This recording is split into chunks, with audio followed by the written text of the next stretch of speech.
Ladies and gentlemen, good evening. This is Germinal Van. It's been a minute since I've not posted on my YouTube channel. I've not posted any content. It's because I've been busy with work and the books that I've been publishing and the papers I've been writing and the podcasts I've been going to, which I'm truly honored by the way. So I've been all over the place, and I did not have enough time to dedicate to increase the content of my YouTube channel. So today I am back to tell you that we are going to discuss a new topic. I mean, it's a topic that everyone knows, of course, but people don't learn their lessons, or should I say, they refuse to acknowledge the evidence. So today we're going to discuss about the redistribution of wealth. Why redistributionist policies perpetually fail. Redistributing the wealth is something that politicians have been parroting for centuries, and it never delivered the results expected. So the average voter generally gloats when politicians bring up the concept of the redistribution of wealth in their rhetoric.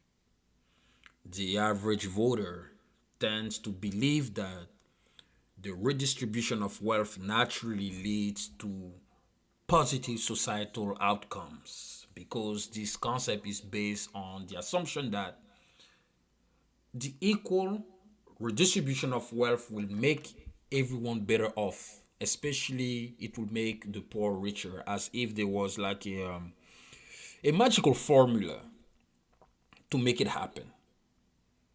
And yet, the reason why the redistribution of wealth doesn't work is so simple, and people keep ignoring, specifically politicians, because it doesn't suit their interest.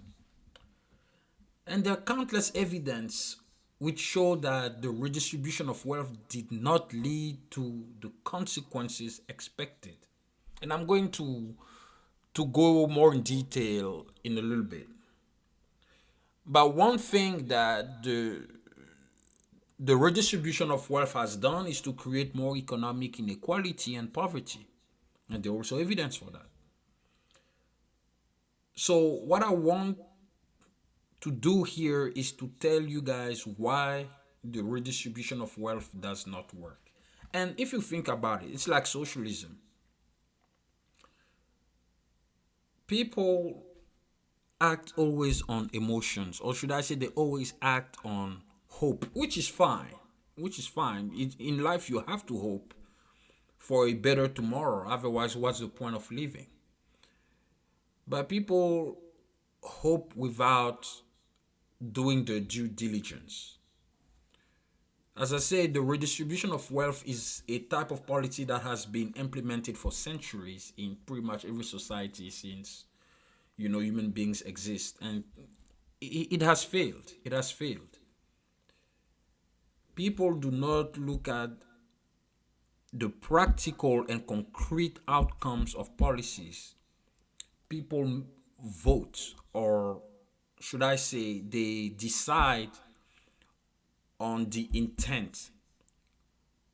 But the intent means nothing if the outcome of that intent does not align. That's the real deal. When we look at socialism again, for example, socialism has the best of intentions. Equality for all, everyone has the same income, everyone is better off when we equalize everything. There is no more people exploiting the poor and etc.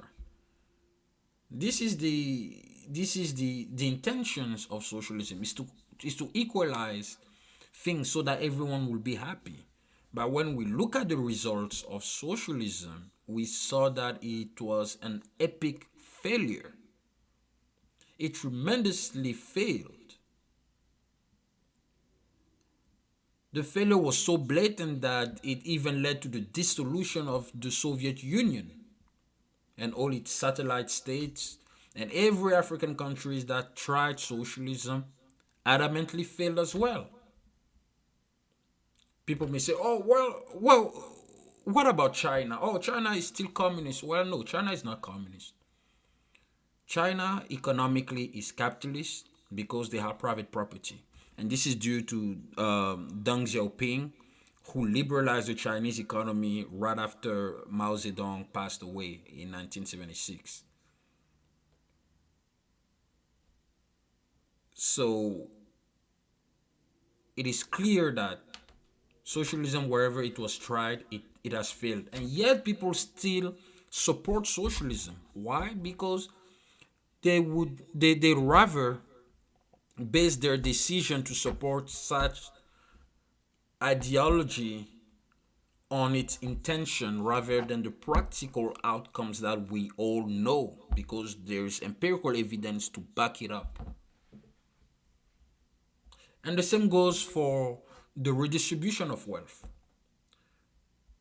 So redistributive policies generally fail for two reasons. First, they fail because these policies focus on redistributing physical wealth rather than human capital.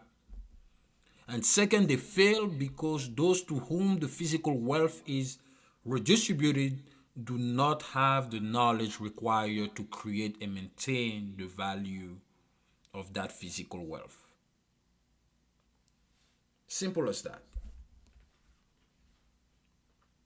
So the redistribution of wealth, or should I say, the redistribution of physical wealth, does not suddenly make the poor richer. And I'm sure you guys heard of the famous phrase when we say, "Oh, if you give $1 million to a poor person, that person will still be broke because that person will blow the money away." Why? Because they don't have the technical knowledge required to maintain the value of wealth. Or like if that person plays the lottery and wins, they will still waste that money. So physical wealth, which is land, real estate, furniture, car, jewelry, so anything you can think of that has value but is tangible, is finite. So that means that at some point it runs out, meaning there is not enough. Physical wealth is scarce. There's scarcity. While human capital is infinite. Human capital is basically our skills, knowledge, and discernment, or should I say judgment, in creating economic value. For example, when we talk about natural resources on their own have no value. They have value when we use them for alternative means, or should I say alternative ends. That's when, for instance, minerals, water, wood, all these have value. Otherwise, like for instance, oil doesn't have any value on its own. Uranium doesn't have any value on its own. These are all natural resources. They start having value when we use them for alternative purposes.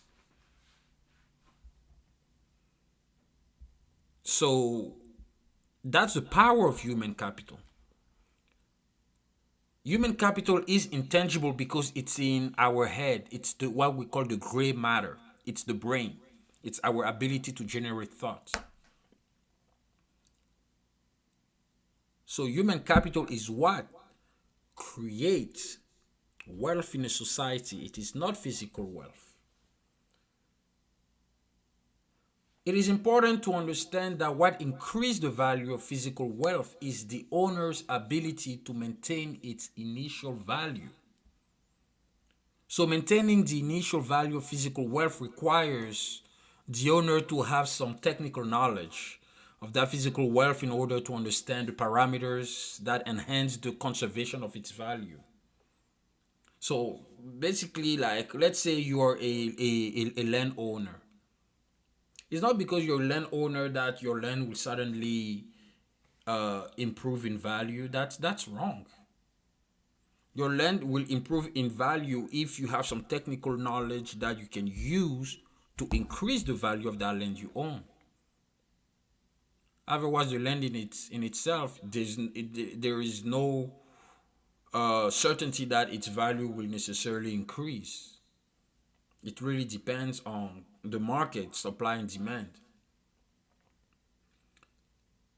So there is no certainty, ladies and gentlemen, that bequeathing physical wealth to the poor will necessarily make them richer.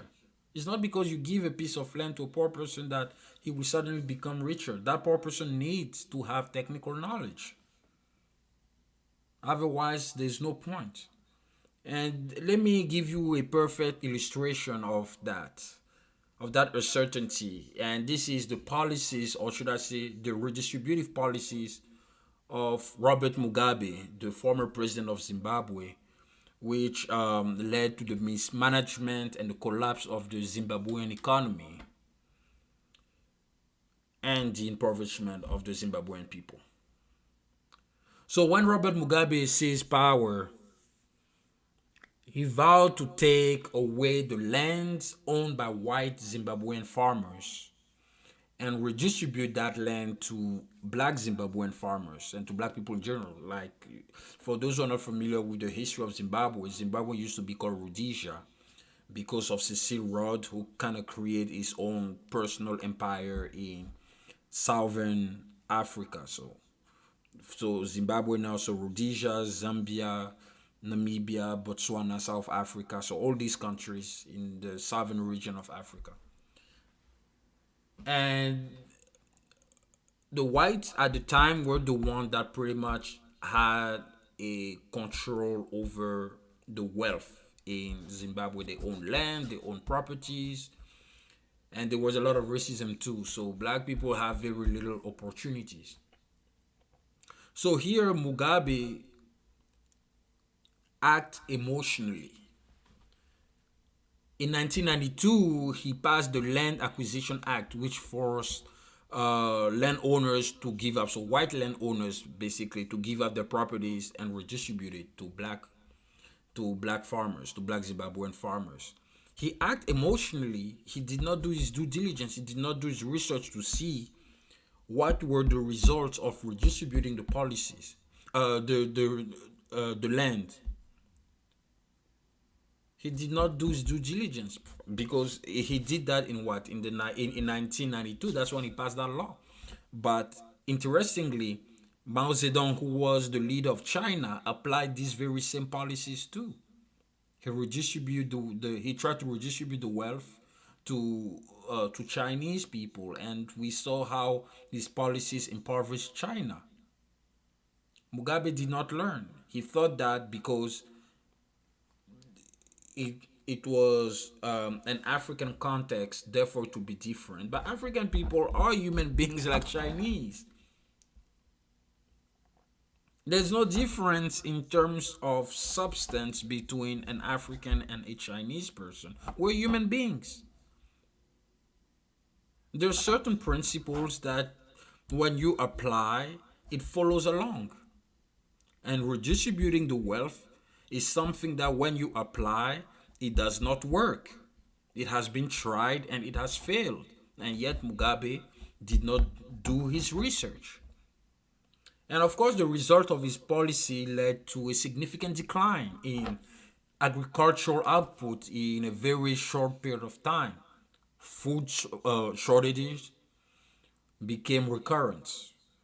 Moreover, there were unemployment, which dramatically soared, public services collapsed, and the Zimbabwean economy completely tanked. By 2008, it tanked by 18%, and we know that inflation went in the thousands percent. And the reasoning behind this economic disaster is that those to whom the land was redistributed did not possess the technical knowledge that the landowners had to maintain the value of that land. So if the landowners thought those who were going to to receive that land, they would have managed it better. But instead, they were not prepared. They were not trained. They just gave them the land. They say, all right, you know what, do whatever you want with it. And of course, we saw the result. It was a catastrophe. And as you guys know, this lack of technical knowledge led to a series of bad decisions that have consequently plunged agricultural production and impoverished black Zimbabweans. And Mugabe became more and more authoritarian. He started to apply central planning policies, and the whole Zimbabwean economy collapsed. So it is important to understand that technical knowledge is crucial in order to build wealth. That's why you don't redistribute the wealth. You put what you have on the market and let the market decide if they appreciate the resource you're offering them or not. And this is the main feature of human capital, is technical knowledge.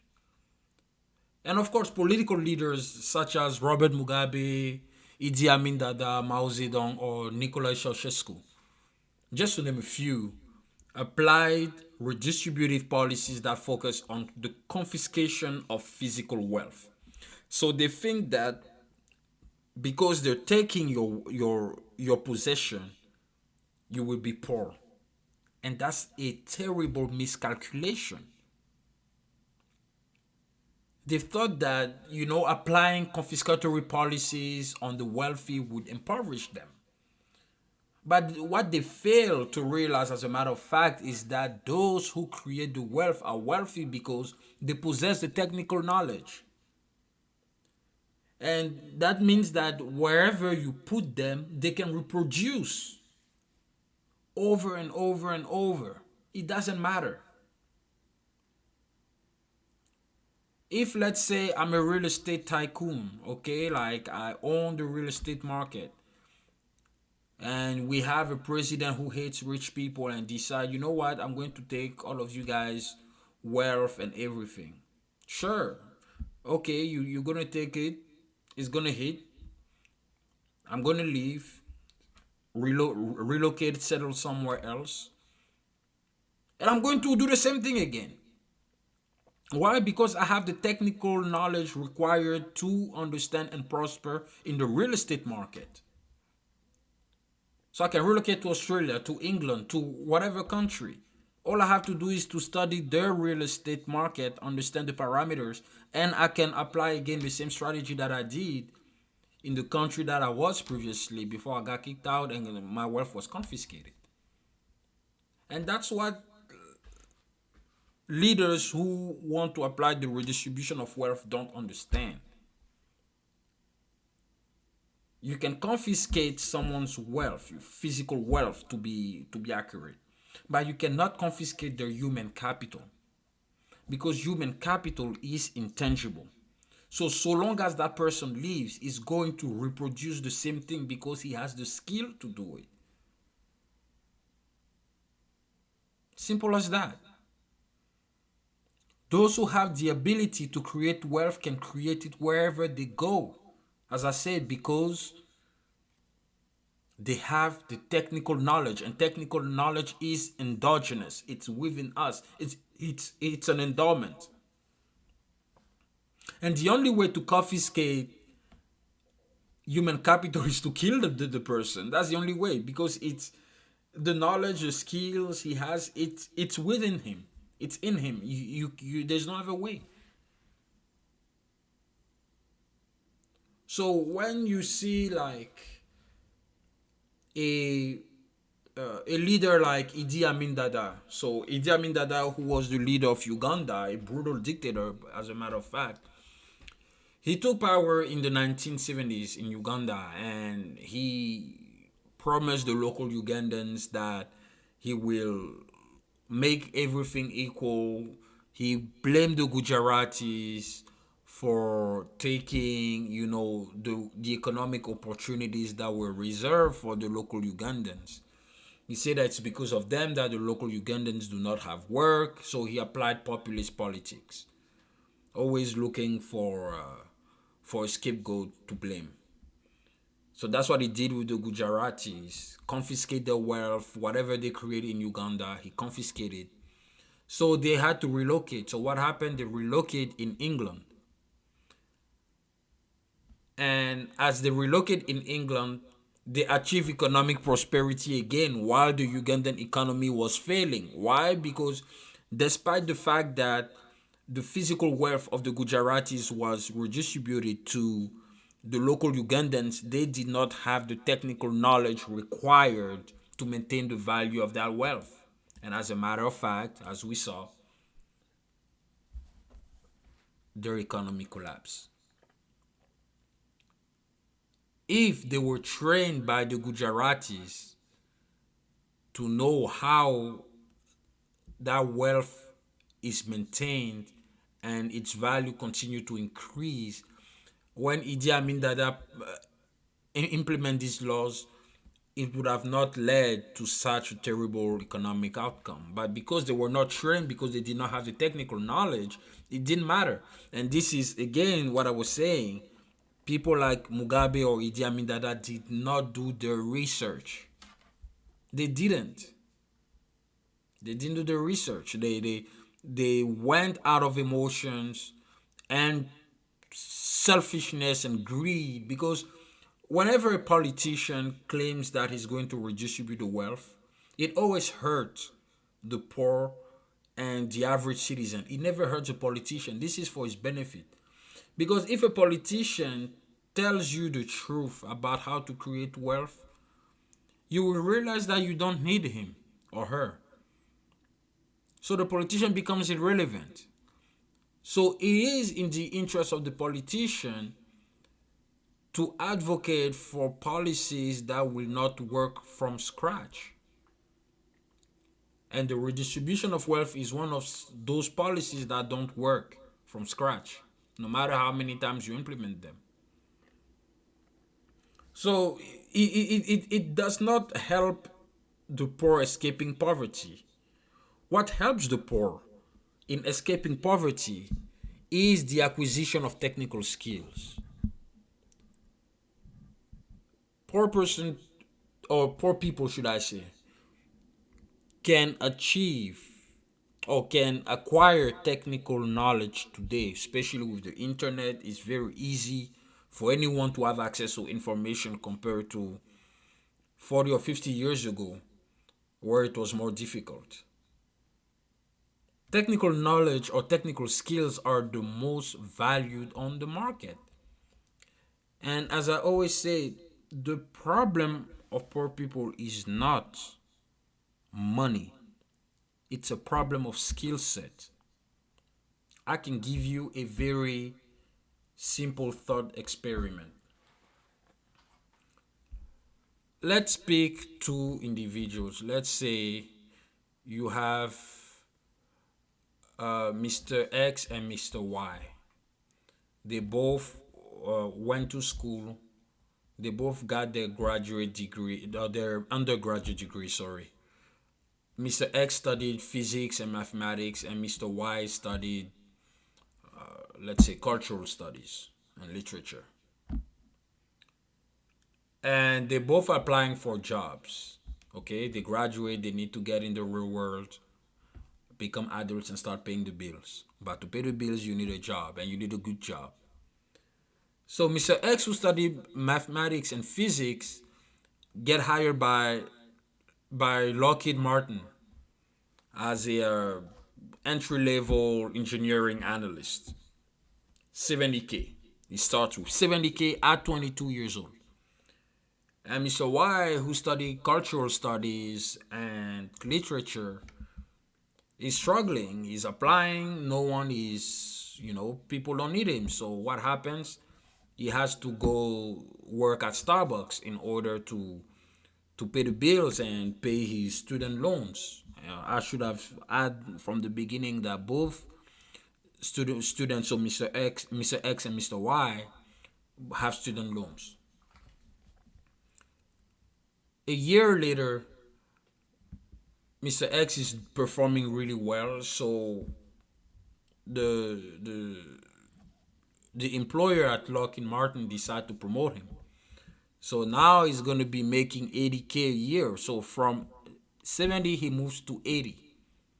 While Mr. Y is been working, let's say, at a nonprofit and making 40K a year. So we see already that there's a difference of $40,000 between Mr. X and Mr. Y.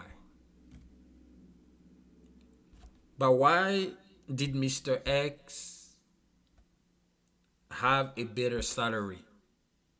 Because he acquired the skills, he acquired the technical knowledge that are valued on the market. And why Mr. Y has been struggling to find a job that pays well? Because he studied something that people do not care about. He studied something that is not relevant and does not respond to the needs of the market. So when you look at someone like Mr. X, he already making $80,000 a year. So he's strongly in the middle class. He's even moving slowly toward the upper middle class. While Mr. Y is middle class too, is making 40K, but is lower middle class. So in order to improve his condition, what Mr. Y is going to do is going to go to a boot camp. He goes to a boot camp and decide to study data science. He does that for 6 months, graduate, and get a better job that decide to pay him 75K a year from the start. So we see here that Mr. Y moved from 40K to 75K, $35,000 more. What has happened? Mr. White improved his skill set. If you learn a technical skill that is relevant, important, and needed on the market, you are going to make money. You will never be poor again. This is why people who study mathematics, physics, data science, statistics, these people are paid so much. There are thousands and thousands of six-figure jobs on the market waiting. But why people do not have those jobs? Because they lack the skill set. Simple as that. If you have the skills, you will get the job and you will get the money. It's not rocket science. But you cannot expect to have the skill set of a administrative assistant and be paid six figures. I mean, I'm not saying that to demean administrative assistant, but we all know that someone who works in that capacity makes at most 50 to 55, at most 50 to 55,000, because these type of jobs are considered lower middle class type of jobs compared to someone who is a lawyer or a doctor. Those are upper class jobs because those jobs are technical. So if we take, for example, Sam Walton, the founder of Walmart. Sam Walton was poor. He lived in abject poverty. He created Walmart from scratch. He was no, his parents did not give him money, so he did not inherit any money. None of that. He was a farm boy. He grew up in abject poverty, but he was extremely driven. But in order for Sam Walton to create Walmart, he had to have technical knowledge. So Sam Walton worked in the retail industry. And as he worked there, he developed the technical knowledge to understand the parameters and mechanism of the retail industry. Anyone who wants to start a business needs to have technical knowledge, because even when you develop your business plan, you have to explain to the investors you're going to pitch your business plan to, or to anyone why the product or the service that you are offering them is unique and different from everyone else. That requires technical knowledge. Again, technical knowledge doesn't mean you have to have a PhD, you have to be intellectual. No, technical knowledge means simply having a specific type of knowledge for a specific task. That's what technical knowledge is.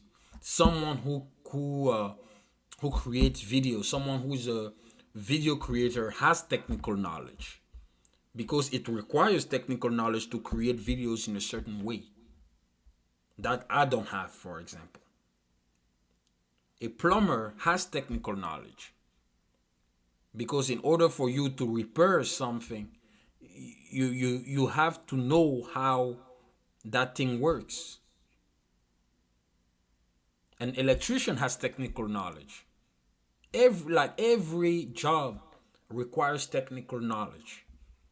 So for a poor person to avoid poverty, that person needs to learn something that brings value to the market, a skill set that the market needs.